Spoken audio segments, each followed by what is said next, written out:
Hola a todos. Hoy vamos a meternos de lleno con el Dow Jones 30.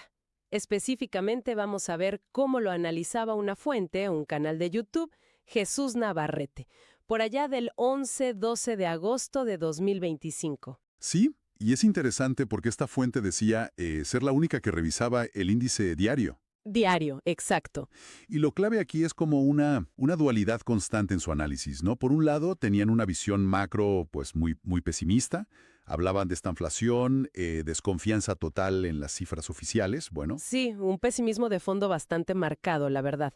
Pero al mismo tiempo, su día a día era súper técnico. O sea, clavados en los gráficos, indicadores muy específicos, predicciones a corto plazo. Justo. Entonces, lo que queremos explorar hoy es cómo intentaban, navegar esa incertidumbre, ¿no? Usando estas dos visiones que parecen hasta contradictorias. ¿Cómo manejaban esa tensión? A ver cómo les iba. Empecemos por el contexto macro que veían ellos. Claro, fíjate, la fuente insistía mucho en señales macro negativas. Decían que el crecimiento del PIB, pues, no era creíble, que estaba inflado. Hablaban de la falta de ahorros de la gente, hacían comparaciones con la crisis del 2008. Uf, 2008. Palabras mayores. Sí, y dudaban mucho de la fortaleza real del empleo, ¿sabes? Mencionaban incluso una encuesta a CEOs que sugería contracción. Para ellos, eso era señal de recesión inminente. Y lo aterrizaban con ejemplos muy cotidianos. Recuerdo que mencionaban algo como un aumento del 228% en el costo de la compra básica desde 2022. ¿Una barbaridad? O lo caro que era reparar un coche. Su argumento era, lo que uno ve en la calle, pues choca de frente con los datos oficiales tan optimistas. Exacto. Entonces, si el panorama era tan negro según ellos, ¿cómo operaban diario? Pues ahí es donde entraba todo el arsenal técnico, digamos. Le daban mucha caña al análisis de velas japonesas. Buscaban patrones específicos como la vela lápida.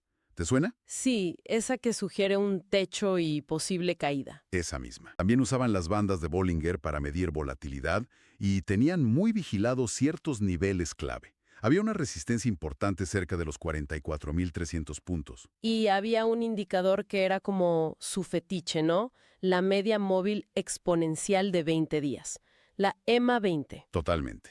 La llamaban su termómetro rápido. Si el índice cerraba por debajo, señal de debilidad inmediata para ellos. No se complicaban. Y además, tenían su propia herramienta, el calculador de Milton.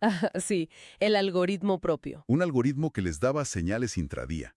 Pero ojo, eran honestos en eso, ¿eh? Admitían que no era infalible. Claro, decían, a veces acierta, a veces falla. No era una bola de cristal mágica ni nada.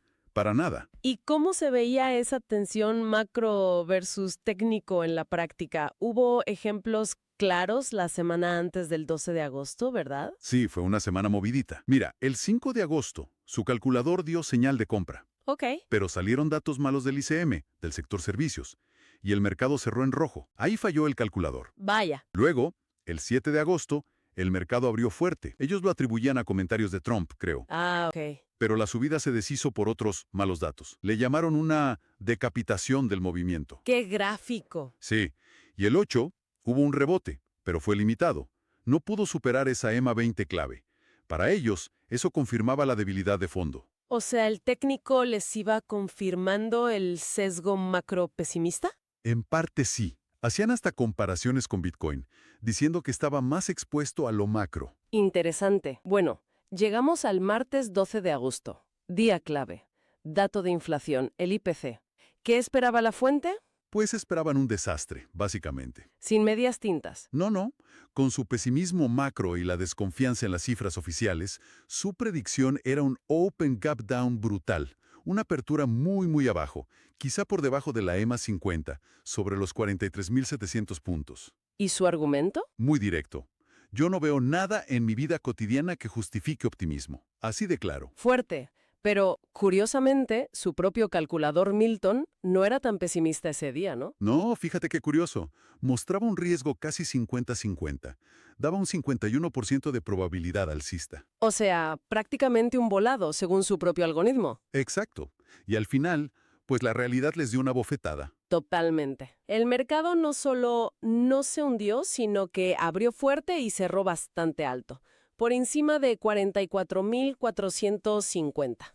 La predicción falló, pero vamos, estrepitosamente. ¿Y cómo reaccionaron? ¿Qué dijeron después? Bueno, su análisis post-IPC fue muy crítico con el dato publicado. Salió 2.7% anual, un poquito mejor de lo esperado, que era 2.8. ¿Y no les gustó? No, para nada. Cuestionaron la legitimidad. Hablaron de datos mediatizados, retrabajados. Vamos, ¿sospechaban manipulación? Ya veo. La desconfianza a tope. Sí, interpretaban esos datos como no sanos.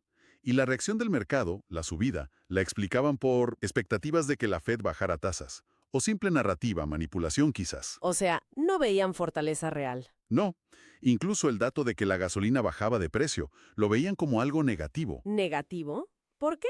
como señal de bajo consumo, poca demanda. Ah, entiendo la lógica. Y técnicamente, ¿qué vieron tras el cierre? Pues señalaron que el mercado había cerrado cerca de una resistencia anterior, que estaba como atascado en un rango lateral, lo llamaban sideline, y que estaba sobrecomprado. Lo que suele sugerir una posible corrección, ¿no? Exacto. Por eso, su predicción para el día siguiente, el 13 de agosto, fue Déjame adivinar. Esperaban una caída. bingo. Esperaban una autocorrección o dump, una caída para deshacer la subida del día 12. Querían volver a probar la EMA 20, allá por los 44.160 puntos. ¿Y el calculador Milton qué decía esta vez? Pues mira qué ironía, marcaba 100% largo y bajo riesgo. Totalmente opuesto. Sí, pero también confirmaba ese estado sideline, lateral. Y la fuente interpretó justo eso, esa incapacidad del mercado para romper máximos durante horas, como la señal para vender. Entiendo. El precio no subía más, a pesar del dato y la señal del calculador. Así que apostaron por la caída. Exacto. Se pusieron tortos anticipando la corrección. Y bueno, añadieron escepticismo sobre rumores de cheques de estímulo y críticas a Trump por comentarios sobre la Fed y aranceles. Vale. Entonces, para resumir, tenemos esta perspectiva tan peculiar, ¿no? Un intento constante de usar herramientas técnicas muy del día a día, Sí, y reconociendo que fallan a veces. pero siempre bajo esa sombra enorme de pesimismo macro y desconfianza en los datos oficiales. Tal cual.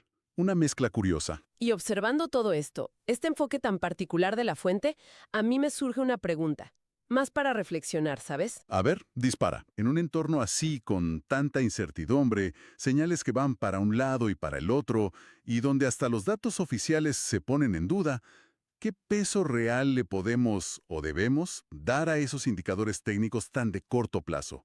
Sobre todo si intentamos entender hacia dónde va el mercado un poco más allá a más largo plazo. ¿Sirven de algo o son solo ruido? Es una muy buena pregunta. ¿Cuánto pesa lo técnico diario frente a un trasfondo macro que percibes como tan negativo y quizás manipulado? Exacto. Ahí queda la reflexión para nuestros oyentes.